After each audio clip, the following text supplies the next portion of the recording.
안녕하세요. 수익의 달인 수달스탁입니다. 2021년 2월 10일 오전장 미리 보기 시간입니다. 자, 편한 밤 되셨습니까? 오늘도 즐거운 새 아침이 밝았습니다.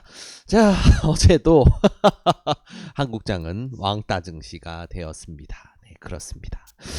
하하, 참 이 왕따 증시가 3일째네요. 이제 오늘이 지나면 이제 내일부터는 연휴가 시작되죠. 그래서 목요일, 금요일은 장이 열리지가 않고 다음 주 월요일까지 이어지는 이제 연휴가 오늘 장 끝난 대로 이제 이어지게 되는데, 연휴 전까지는 해외장의 좋은 분위기도 받아들일 마음이 없나 봅니다.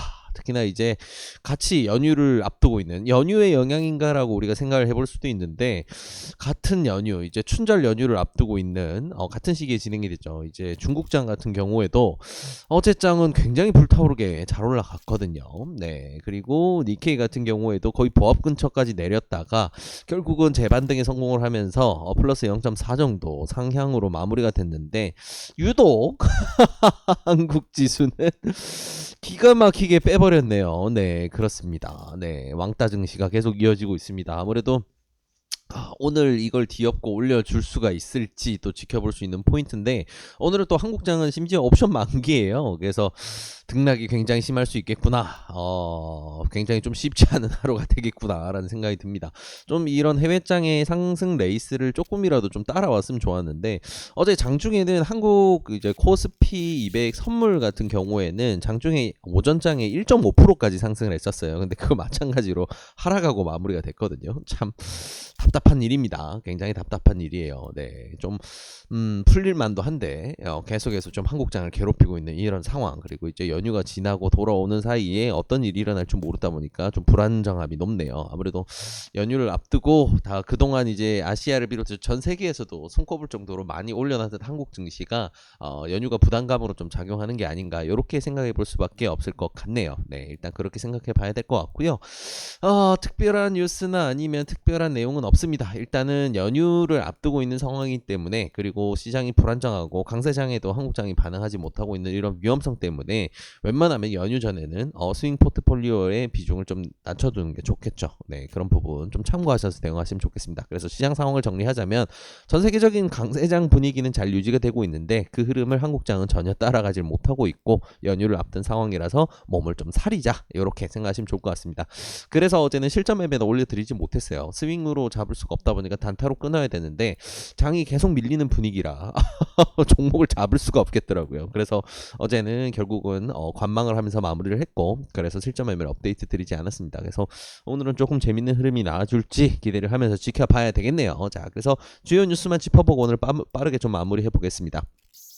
일단은 요런 부분은 조금 이제 골치가 아픈 부분이죠. 네, 국가 채무가 계속해서 높아집니다. 아무래도 모두가 다 알고 있는 사실이에요. 지금 이제 코로나 시대에 접어들면서 실물 경제 타격이 컸고, 그러다 보니까 당연히 소득이 줄어든 일반 근로자뿐만 아니고 이제 법인들, 이런 이제 경제 주체들의 수입이 줄어들다 보니까 당연히 국세 수입은 줄어들죠. 세수는 줄어듭니다. 근데 문제는 이제 지원책들을 활발하게 펼치면서 돈을 워낙 뿌리다 보니까 지출은 계속 늘어나죠. 그래서 이제 적자 재정이 계속해서 심해지는데 나라 빚이 너무너무 늘어나서 좀 이제 위험한 수준이 아닌가라는 전망들이 많이 나옵니다. 특히나 이제 이런 부분에서 큰 문제가 될 수 있는 게, 이런 이제 그 GDP 대비해서 이런 이제 부채율이 크게 높아졌을 때는 아무래도 국가 신용 등급이 하락이 될 수가 있어요. 자, 그런 부분에서는 굉장히 큰 타격이 올 수가 있습니다. 아무래도 국제 신용기관들에서 이제 평가를 할 때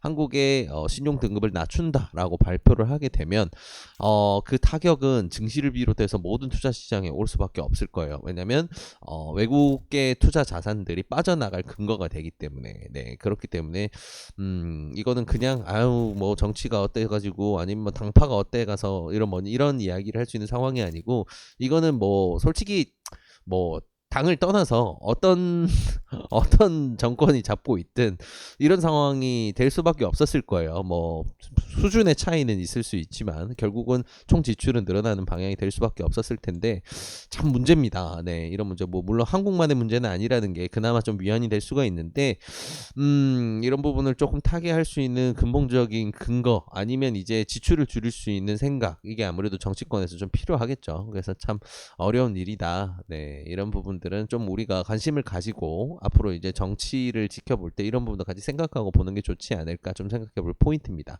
아무래도 정치적인 내용이 너무 많이 섞여 있다 보니까 말을 좀 많이 가려서 하게 되네요. 그래서 간단하게 이 정도만 넘기고 갈게요. 하나의 리스크로 우리는 생각을 해야 됩니다. 국가 신용 등급이 낮아진다라는 게 굉장히 좀 큰 타격으로 작용할 수 있다라는 거 생각해볼 포인트 기억하면 좋고요.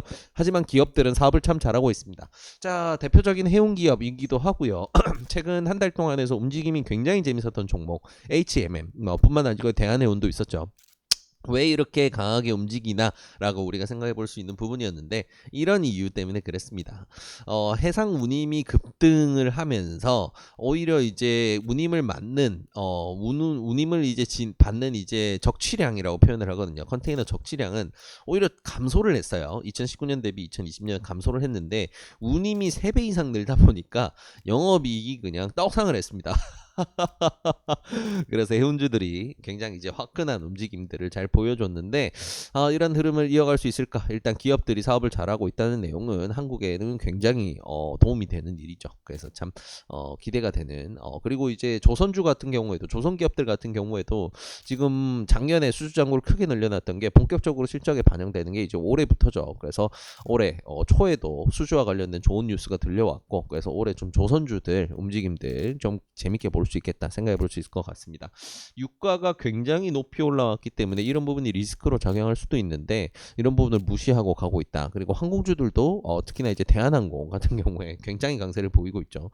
그러다 보니까 조금 이제 유가의 영향을 받기보다는 경기 회복에 대한 기대감이 지금 모든 부분에서 좀 강하게 작용하고 있다 우리가 생각해 볼 수 있는 포인트입니다. 자, 그리고 다음 뉴스는 어제도 한번 말씀드렸지만 비트코인이 난리가 났습니다. 네, 가상화폐가 난리가 났습니다. 일단 테슬라가 비트코인을 통해서 테슬라 자동차를 살 수 있는 방향으로 진행을 하겠다라는 발표를 하는 것도 굉장히 충격적이었는데 미국의 이제 증권거래위원회에 제출한 공시 보고서를 통해서 보게 되면 비트코인을 1조 7천억 원어치를 가지고 있습니다. 네, 그만큼을 사들였다라는 굉장히 놀라운 뉴스. 현금성 자산의 8%에 육박하는 거면 굉장히 많은 비중을 넣은 거거든요.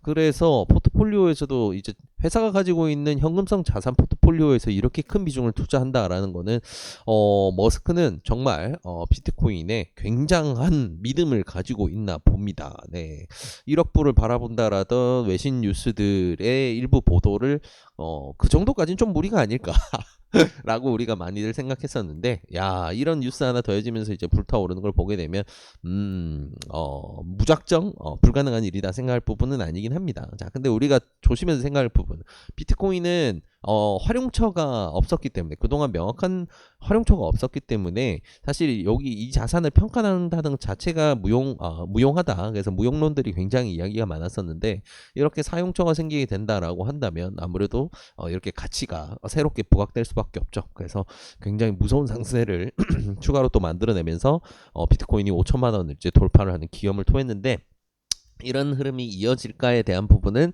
잘 생각을 해야 됩니다. 지금은 투자 시장에 돈이 워낙 많이 풀려 있는 상황이기 때문에 투자 강풍을 타고 이런 비트코인이라든가 투기성 자산들도 올라올 수밖에 없어요. 자, 근데 게임스탑 사태를 보셨던 것처럼 급하게 오르는 녀석들은 급하게 골로 갈 수 있습니다. 그래서 리스크는 워낙 높기 때문에 적어도 수달 패밀리 분들께서는 좀 이런 부분을 조심해서 다루고 싶으시더라도 좀 조심하게 신중히 생각하시기를 추천을 드립니다. 저 같은 경우에는 가상화폐의 가치를 믿지 않는 사람이기 때문에 기술적 매매로서 먹을 구간이 준다라고 하면 다룰 수는 있지만 이거를 쭉 가져간다든가 이런 선택을 하지 못할 것 같아요. 그래서 이런 조언을 드리고 있고요. 이런 시각도 있다는 거 꼭 참고하시면 좋을 것 같습니다. 자, 마지막 뉴스는 백신이네요. 결국 한국에서는 원래 이제 지난달 말 이번 달 초까지만 하더라도 국내 1호 백신은 아무래도 화이자 백신이 될 것 같다라는 의견이 우세했어요. 왜냐하면 12월 중순부로 해서 코백스 퍼시빌리티를 통해서 이제 화이자 백신이 한국에 들어오게 되면 이미 품목 허가도 막혀져 있기 때문에 그냥 바로 접종을 시작하면 된다. 모든 이제 가이드라인이 나와 있었는데 문제는 백신이 안 들어옵니다.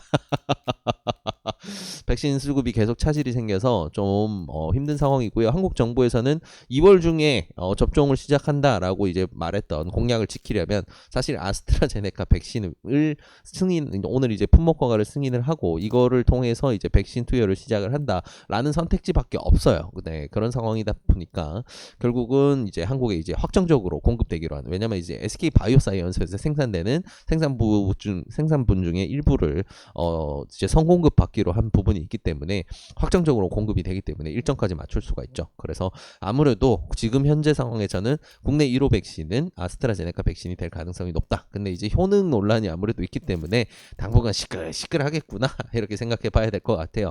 그래서 오늘 일단 품목 허가를 하면서 지난번 이제 중앙약심에서 좀 평가를 했었던 이제 이제 투여를 권장을 하되 65세 이상에 대해서는 좀 신중한 자세를 취하자라고 이야기했던 부분에 대해서도 오늘은 어떤 방향으로 할지 이제 결론이 나올 가능성이 굉장히 높네요. 그래서 이제 최종 단계를 앞두고 있다. 그래서 우리 SK케미칼을 우리 척추 SK케미칼이 굉장히 흔들릴 수 있는 뉴스들이 많이 나올 수가 있어서 기대가 되기도 하고요. 혹시라도 변수가 생길까봐 좀 걱정이 되기도 하고요. 근데 뭐 최근에 차라리 이제 가격을 크게 빼둔 상황이기 때문에 오히려 좀 부담이 덜 되는 것도 있다라는 거 조금 생각해볼 포인트. 그래서 일단은 뭐 즐겁게 오늘 좀 지켜볼 수 있겠다. 적어도 이제 움직임이 나오긴 하겠구나라고 생각해볼 수 있을 것 같습니다. 자, 그래서 오늘 주요한 뉴스 그리고 지수 상황 챙겨봤는데요. 자, 연휴를 앞둔 마지막 거래일이다 보니까 등락이 굉장히 심할 수밖에 없는데 거기다 옵션 만기까지 더해졌습니다. 그래서 굉장히 어려운 하루가 될 수 있으니까 너무 공격적인 투자보다는 보수적인 포지션 취해서 오늘 좋은 결과 있으시길 진심으로 바라겠습니다. 이 영상이 도움이 되셨다면 구독과 좋아요를 통해서 저희 수달스탁을 응원해 주시기 바랍니다. 감사합니다.